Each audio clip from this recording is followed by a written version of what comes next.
the last time I played here, because we're at, for those of you who don't know, we're at Village Underground in London. It was in July, actually June or July for Canada Day. It was so hot, no air conditioning. It was an incredible gig, but it was really one of the sweatiest gigs I remember since the early days in Detroit. So I'm hoping it's warm inside, but maybe not as hot as that.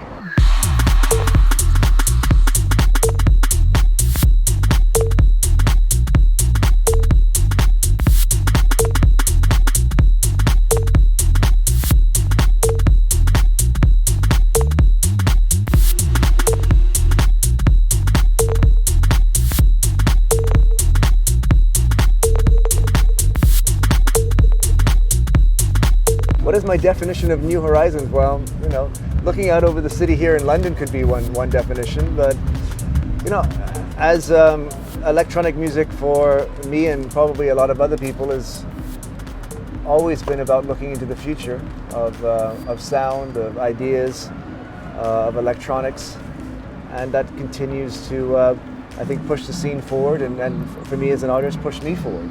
Looking for new challenges, new ideas, and new artists to work with, new inspiration.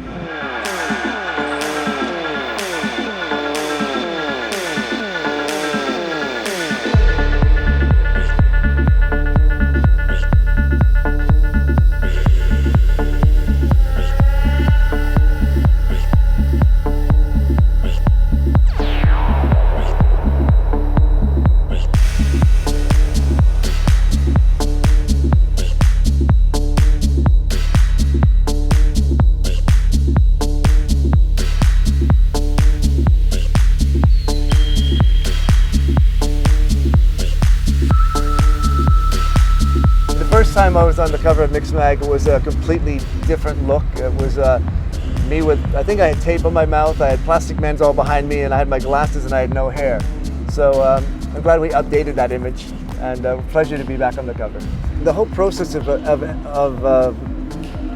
curating and editing and writing the 12 pages of Mixmag was intense. I think it was more intense for the Mixmag team because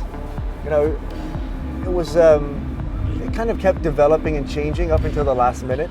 Especially the piece that I ended up writing about the state of electronic music, that really came in 4 days after it was supposed to be closed. So I think it was a moment when we weren't sure how it was all going to come together, but it did. And I think that's why it has a nice kind of, it has a feeling. I wanted it to not just be, we all wanted it not just to be like a typical Hawtin interview. We wanted it to be about some of the other ideas I wanted to talk about and just something different than you would normally see in the pages of Mixmag. So I hope that's what came out.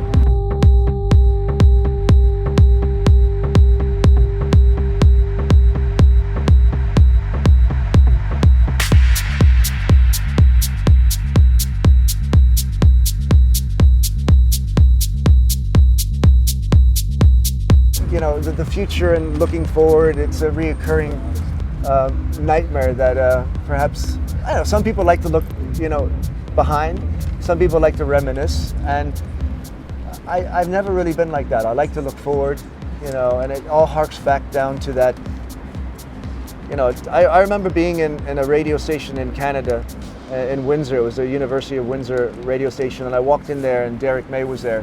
I didn't know so much about Derek, but he was playing one of his records, It Is What It Is, and it sounded like music of the future, and I always come back to that point.